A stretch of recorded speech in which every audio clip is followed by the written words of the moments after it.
J'ai rentré en contact avec une personne disparue. Ah bon, qui ça? Qui ça? Christian Dior.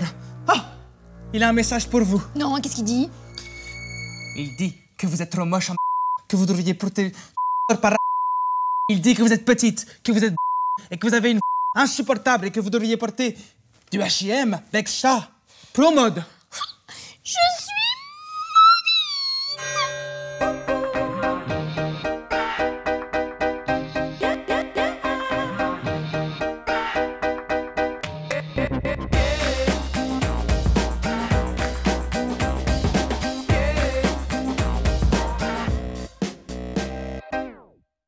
Bonjour à toutes et à tous. Chut! Vous n'entendez donc pas? Le paranormal nous entoure. L'ésotérisme nous guette. La cosmogonie nous appelle. L'astrologie m'attire à elle. Oh! Bon, bienvenue dans ce nouveau numéro très particulier d'À la vie à la mode, consacré au monde cosmique, à la magie, à l'horoscope, à la superstition, aux sciences occultes et parallèles. Bienvenue, n'aie pas peur, viens. Pourquoi un tel thème, me direz-vous? Eh bien, parce que ces domaines particuliers ont de tout temps influencé l'art et continuent aujourd'hui d'inspirer la mode et ses créateurs. Vous ne me croyez pas? Vous êtes complètement cartésien? Vous avez tort. Regardez ce sommaire et au retour plateau, vous me retrouverez et vous aurez l'impression que je ne suis pas aussi folle que j'en ai l'air maintenant. Sommaire. Au sommaire, à la vie à la mode spéciale ésotérisme, toute la mode magique, la mode cataclysmique, la mode cosmique. L'espace m'inspire beaucoup. En association avec le Daily L, Sylvia Jorif nous donnera son avis mode ésotérique. Pour rester un petit peu dans les Dans la étoiles. thématique. Nous vous dirons comment vous habiller en fonction de votre signe astrologique et nous ferons le portrait de la créatrice fantasmagorique Corinne Nielsen. Hugo Lopez nous présentera son objet culte et astral de la semaine. Oh là, j'ai fait un voyage cosmique, là, je vous raconte pas. Et Elisabeth Boss nous livrera sa phrase culte et la comédienne Emmanuelle Béard répondra à notre questionnaire mode dans l'obscurité. À la vie à la mode spéciale ésotérisme, c'est une étoile qui scintille pour vous guider dans la nébuleuse de la mode et c'est maintenant. Alors, convaincu? Bon, chaque semaine, notre rédac-chef Raphaël Simon lit les signes de l'au-delà sur les blogs mode. Elle communique par télékinésie avec les attachés de presse. Elle lit les lignes de la main des mannequins et prédit la tendance d'une collection dans le marc de décaféiné bio. Elle a un don pour dénicher les infos mode les plus pertinentes de la cosmogonie fashion et cette semaine, elle le prouve encore avec son JT. Regardez.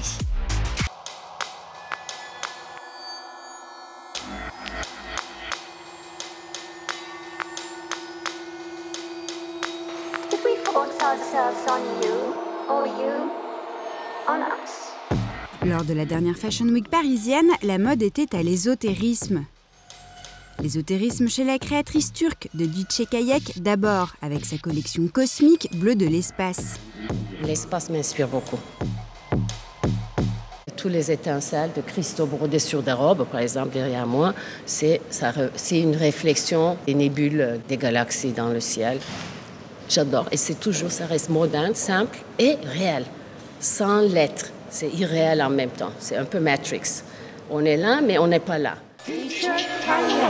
Fondée par deux sœurs, Etche Edje et Eize Edje, Dice Kayek, c'est une marque au nom obscur. On n'a pas voulu que ce soit ni le nom de ma sœur, ni le mien. Donc on a découpé son prénom et mon prénom, et on a monté ce nom. Donc ça ne veut rien dire. Un nom inventé, mais une créatrice bien réelle, notre chouchou cosmique de la semaine. Non, c'est pas moi, c'est pas moi. Une créatrice francophile qui vient du pays au double visage. Il y a cette énergie mi-orientale, mi-occidentale. Quand vous êtes à Istanbul, vous ressentez cette énergie. Donc comme c'est dans nos gènes, on reflète ça dans notre mode de vie, dans nos créations. Ambivalence, ambiguïté, contraste, nébuleuse. Des mots d'ordre que l'on retrouve dans cette collection Cosmos. J'adore cuir. C'est comme caoutchouc, c'est comme plastique, ça fait toc, mais c'est du vrai, sans lettres. Et c'est beaucoup plus chic que ça fasse toc, à mon avis. Une robe très stricte. Et ça fait aussi une petite écolière, mais en même temps, elle est un peu méchante, sexy. À la vie à la mode mystique, la mode énigmatique, la mode cosmique. L'ésotérisme toujours, avec la collection abracadabrantesque d'Olympia Le Tan, le défilé le plus magique de la Fashion Week parisienne. La créatrice connue pour ses minaudières livres jette un sort à la planète mode dans la salle de spectacle Wagram à Paris. Olympia Le Tan fait sortir de son chapeau des magiciennes hyper sexy et hyper séductrices. Body transparent brodé d'un lapin, haut de forme à voilette, veste de smoking à revers satiné avec petits détails, des boutons en forme de trèfle, pique, cœur ou carreau. L'as de trèfle qui pique ton cœur. L'as de trèfle qui pique ton cœur. Caroline.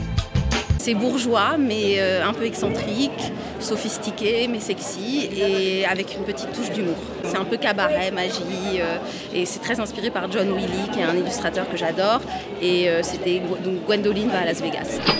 Les matières sont douces comme un lapin qu'on câline. Beaucoup de velours, de la faille de soie, du drap de laine, des crêpes de soie, un jersey aussi de soie drapé. Et les imprimés dévoilent le jeu de cartes de la famille Le Tan. Les imprimés sont dessinés par mon père, donc il y avait un imprimé carte à jouer, un imprimé avec des lapins qui sortent d'un chapeau et des baguettes magiques, un autre imprimé abracadabra, et tous les imprimés après ont été réinterprétés en broderie main. Pour la 3e saison d'affilée, c'est sa petite sœur, Cléo Le Tan, qui vient clôturer le spectacle. Poitrine qui déborde, vêtue d'un body en fausse fourrure blanche, hyper sexy mais encore innocente.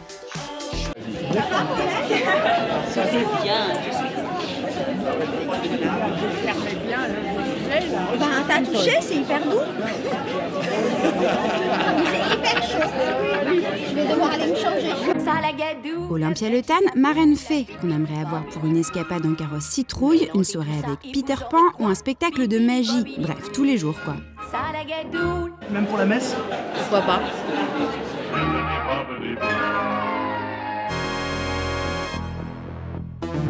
L'ésotérisme avec la mode cataclysmique au défilé Carven enfin. Paris, février 2014, la pluie. It's a banana. Qui dit pluie dit parapluie, et qui dit parapluie dit superstition. Pourquoi? Mais il y a des parapluies ouverts là? Ah d'accord, ça m'angoisse un peu. Ne pas ouvrir un parapluie sous un toit, une superstition universelle. Oh, in China we have that same. Oui, aussi en Italie. We're still in the same planet. It's just very far away. Aux explications diverses. Something about ghosts. It means you can never get taller. It said the ghost is hiding in the umbrella. So if you open the, it means you let them out in your house. Libérer des fantômes, casser des objets ou annuler la protection en déployant la protection du parapluie sous la protection du toit. Les origines de la superstition sont donc variées et les degrés de croyance aussi. Il y a les superstitieux sévères. Ah non mais laisse-moi tranquille, j'ai pas envie d'ouvrir un parapluie dans une maison. Non, faut pas faire ça. Ce n'est possible que dans les parapluies de Cherbourg, parce que c'est du cinéma et qu'en studio ils ont le droit d'ouvrir des parapluies. Les superstitieux modérés. Just in case I'd like to avoid it, but I'm not really superstitious. Les éviteurs. Je déteste les parapluies. Je marche sur les coins. Et carrément les détracteurs. You don't use umbrella. I'm not superstitious. I just love the stylish. Then hat is much better than umbrella. Carry umbrella is no good attitude. Hat, perfect. À la vie, à la mode, le style à tout prix, même sous la pluie. Ah! Je rentre en contact avec Jean-Paul Gaultier. Quoi? Mais ça veut dire que Jean-Paul Gaultier est mort? Non, il est juste au téléphone. Tenez. Ah, merci. Oui, Jean-Paul? Comment ça va, chérie? Bon, très bien, je suis contente. Oui. Elisabeth, tu peux te mettre un peu sur la droite, s'il te plaît? Qui me parle? Un esprit de la nature entre en contact avec moi? Bah non, c'est moi. Oui? Esprit de l'espace, donne-moi ton message universel. Bon, tu te mets sur la droite, là, c'est pour la lumière, s'il te plaît. Ah, mais c'est toi? Oui, bon, c'est bon. Vous ne croyez pas à l'astrologie? Vous êtes folle. Les astres et leur influence sur nous sont très importants. Caractère, envie, prise de décision, libido, tout. Selon qu'on est bélier, gémeaux ou poisson, on n'est pas pareil, c'est comme ça. Mais qu'en est-il du look? Je rigole tellement vous êtes encore plus folle si vous pensez que toutes les femmes s'habillent pareil alors qu'elles ont des signes astrologiques différents. Garde-robe.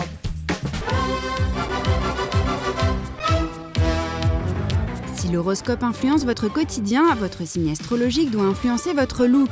Terre, eau, feu ou air, à chaque catégorie de signes son tempérament, ses qualités et défauts et à chacun son style. Tout de suite donc, voici un petit précis d'horoscope du style pour savoir comment accorder son image à son tempérament.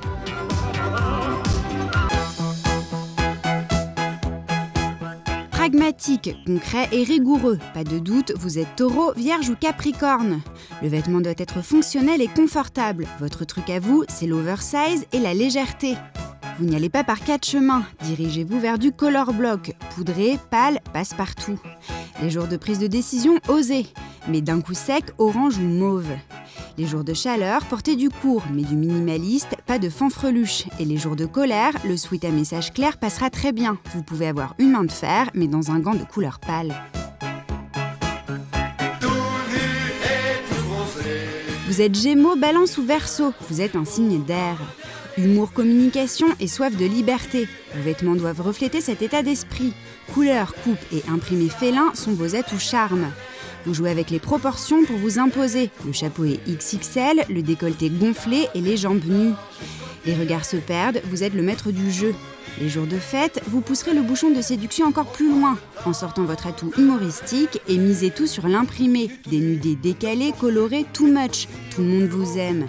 Version petit prix, l'imprimé régressif est partout. Allez-y franchement, sans complexe. Vous êtes un signe d'air qui a chaud, mais qui ne manque pas d'air.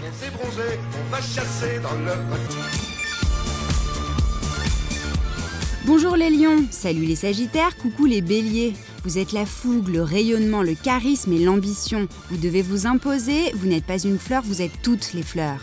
Vous êtes le soleil, votre teinte, c'est le doré. Riche de corps et d'esprit, vous affichez la tendance, vos références et vos atouts, premier degré. Vous faites chaud aux yeux et le soir, vous brillez de 1000 feux, avec des tenues en soie luxuriantes, en lamé coloré, en imprimé compliqué, sexy et volontaire qui dessinent votre corps sculptural. Votre robe est un trône et vous allez tout déchirer, cheveux lubrifiés, et tant mieux si au passage, vous dénudez votre décolleté.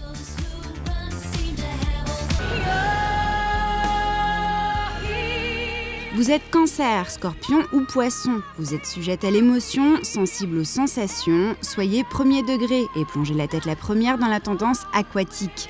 Embarquez à bord du paquebot Séduction avec des tenues matelots ou capitaine de navire.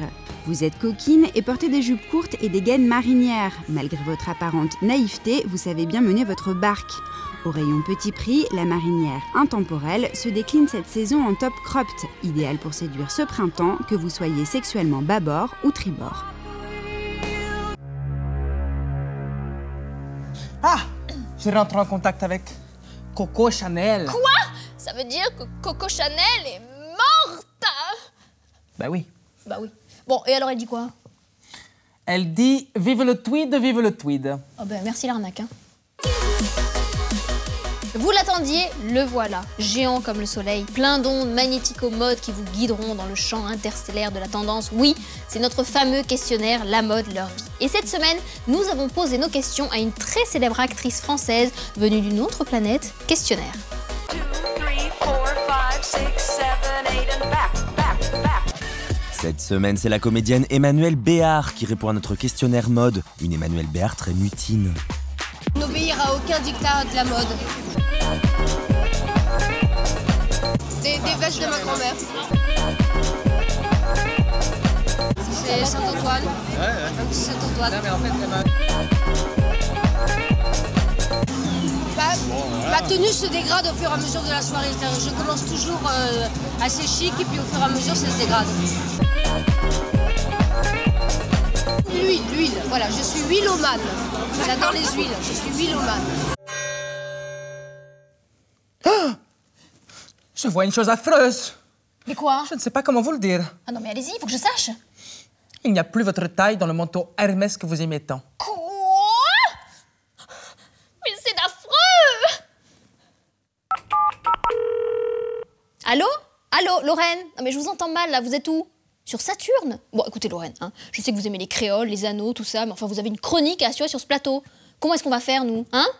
Ah, Sylvia Jorif vous remplace encore? Eh ben vous savez quoi? Je suis ravie. Parce qu'elle, au moins, elle a les pieds sur terre. Bon, appelez-moi quand vous serez revenu quand même, hein? Et puis si vous trouvez une pierre qui brille, un truc comme ça, vous me le ramenez? Ouais, j'ai envie d'une bague en ce moment, ouais. Bon, bref, à la semaine prochaine, hein. Allez. Tout de suite, la vie mode de Sylvia Jorif. Victime de la mode, sonne le code. Bon, alors Sylvia, vous êtes vraiment coquine, hein? C'est encore moi. Mais oui, alors... Mais j'ai mis ma robe du soir. Elle est belle, vous êtes très chic, très élégante. Merci. Alors, pour nous parler de quel sujet? Alors, pour vous parler de Paco Rabanne, pour rester un petit peu dans les étoiles. Dans la thématique cosmique, ésotérique. De la marque Paco Rabanne, parce que bon, vous savez aussi que Paco Rabanne a quitté Paco Rabanne depuis un certain moment, et qui a été reprise il y a 2 saisons maintenant par un jeune homme qui s'appelle Julien Docena, que nous, à elle, on aime particulièrement bien. Alors, c'est qui, ce Julien Docena? Eh ben, Julien Docena est très mignon, très joli. Il fait partie aussi de la catégorie des créateurs très mignons. Alors, il a été lauréat du Festival de Hyères, c'est déjà pas mal. C'est déjà un petit gré. Il a fait la Cambre, ce qui est pas mal aussi. Il a travaillé 5 ans chez Balenciaga, du temps de Nicolas Ghesquière, qui est quand même une bonne école. Ouais. À la suite de Balenciaga, il a décidé de lancer sa propre marque, qui s'appelle Atto, qui a eu tout de suite un énorme succès. Et donc voilà, il se retrouve à la destinée de Paco Rabanne. Alors qu'est-ce qu'il va devoir faire? La mission est lourde quand même, parce qu'il y a un énorme héritage lié à Paco Rabanne, et en même temps une marque qui était un petit peu déclinante ces dernières années. C'est-à-dire que c'est pas facile de reconduire de saison en saison et d'année en année la robe en côte de maille, quoi.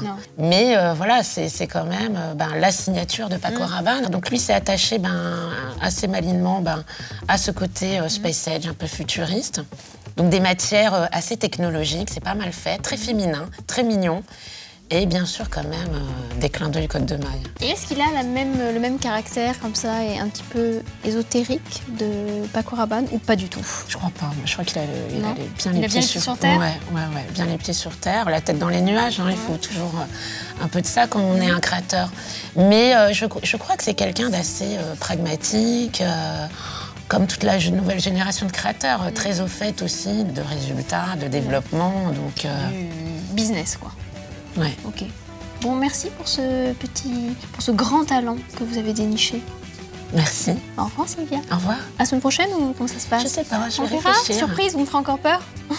Au revoir. Au revoir. Attention! Portrait. Corinne Nielsen est une créatrice idole et folle comme on les aime, qui s'inspire de Jeanne d'Arc, oui, de Jeanne d'Arc, pour créer des collections fortes, anachroniques, fantastiques, fantasmagoriques. Entend-elle aussi des voix? A-t-elle des inspirations cosmiques? Élément de réponse avec ce portrait dressé avec soin par notre journaliste cosmomaniaque Fanny Calert. Portrait.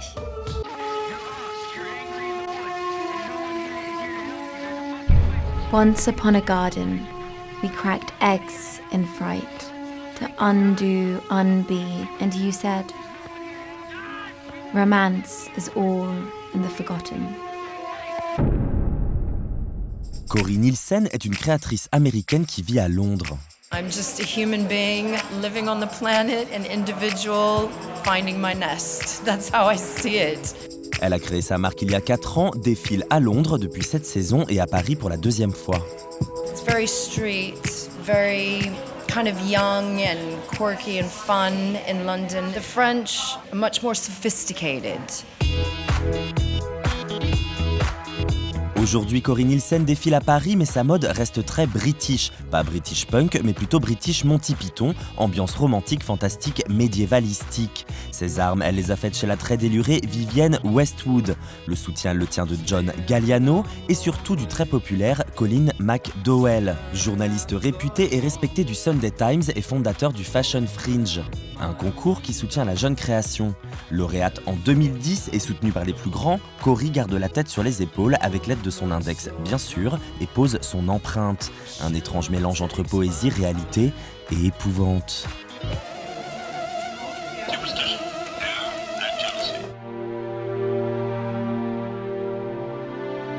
I became interested in fashion when I was 11 years old.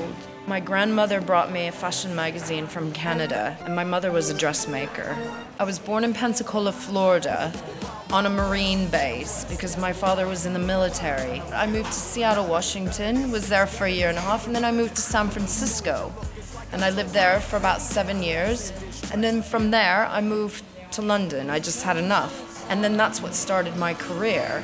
Here comes the sun, I say it's alright. Corinne Nielsen est un être mystique entouré d'une équipe 100% féminine. This is Liz. Liz is Beth's assistant. This is Beth Buxton, she's the stylist. This is my sister, Kristen Nielsen, who's come over from America. Rosa Can you come out for a second? This is Rosa Biasi, who is my dressmaker. Okay. Okay? Thank you. All right, you're welcome. Ses influences, elle les tire des histoires qu'on lui raconte, des personnages qui la hantent, des femmes qu'elle admire, comme Jeanne d'Arc, qui inspire sa dernière collection, et des créateurs qu'elle affectionne. Designer Charles James, Madeline Vione, Balenciaga, Terry Mugler, Club Montana, Azadane Olaya, Jean-Paul Gaultier. Il y a du volume dans le dos, des épaules très arrondies, des silhouettes en forme de poupée russe. Dobry dzień, Petrushka. Le gris est argenté, le bleu vient des profondeurs marines, le mauve est aubergine. Et le satin de soie doré, doux et patiné vient clôturer l'histoire du berceau de l'humanité de Corinne Nielsen. Un défilé hommage à la mère de Cory qui fait couler quelques larmes à sa propre sœur. Attention, séquence émotion. Oh yeah, I love my sister. You're gonna make me cry. How do you feel? You feel relieved?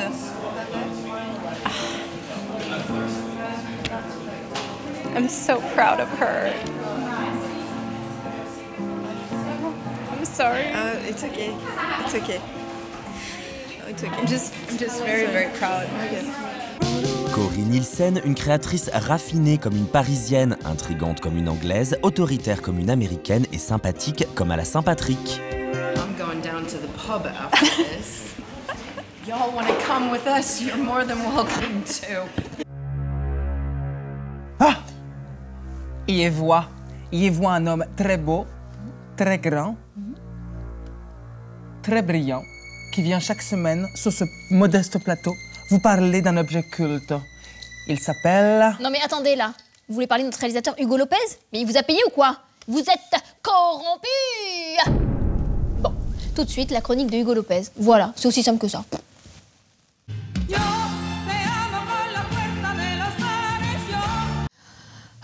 Qu'est-ce qu'il fait Hugo? Ah bah oui. Oh! Ah bah bonjour Hugo. Oh là, j'ai fait un voyage cosmique, là, je vous raconte pas. Hein. ouais, Je c'est viens comme ça. d'une autre planète. Je vous dirige à l'aide de mes deux doigts. Bah là, ça n'a pas marché. C'est dommage. Je suis là et j'y reste. Et je suis allé chercher cette petite merveille, on peut le dire, Oh, cet oui. objet culte qui est Angel de Thierry Thierry Mugler. Mugler, qui donc sort ce parfum mythique Angel en 1992. À l'époque, les parfums étaient plutôt blancs ou jaunes. D'accord. Dans les emballages, etc. En termes de marketing, c'était ce qui fonctionnait le mieux. Et Thierry Mugler arrive sur le marché avec ce flacon et cette couleur de parfum bleu. Et Thierry Mugler était fasciné par les étoiles quand il était petit et le ciel étoilé. Et d'ailleurs, Bon, ce flacon. voilà. Aujourd'hui, c'est quand même un des parfums qui est dans le top 5. Toujours toujours. Il y a J'adore de Dior, Chanel numéro 5 et il se situe soit en 3e ou 4e position selon les années. Depuis Non. 20 ans. Depuis C'est 20 ans. incroyable. Alors aujourd'hui, les parfums, c'est tout ce qui reste à Thierry Mugler. Et ce qui est assez intéressant de voir, c'est que les parfums bénéficient d'une image qu'on connaît depuis 20 ans, etc.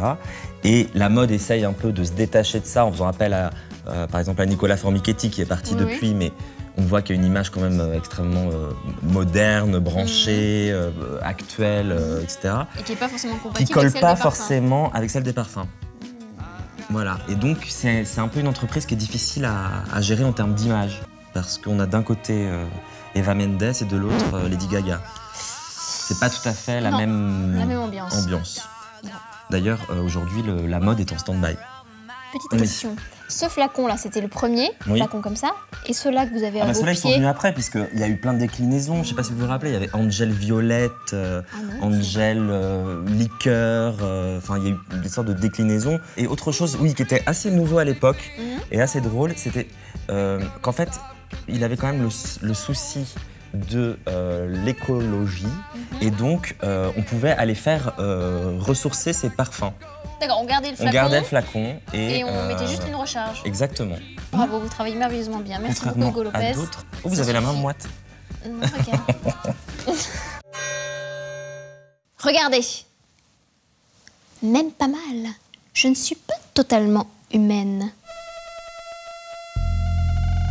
Il est presque temps que nous rejoignions les abysses du quotidien morose de la non-mode. Et oui, cette émission arrive presque à son terme. Mais avant que ce destin prévisible et somme toute pas si désagréable que ça ne s'accomplisse, je vais vous réciter la phrase culte.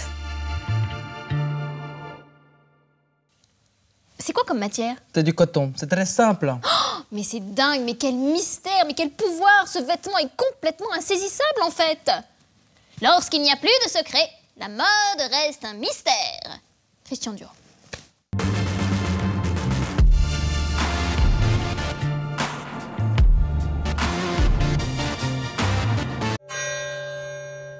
Regardez, ça ne brûle pas, je ne suis pas totalement humaine.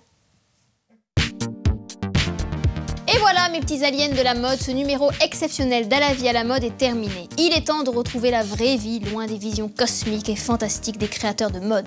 On se retrouve la semaine prochaine pour de nouvelles aventures sur le terrain semé d'embûches de la tendance. Je vous embrasse.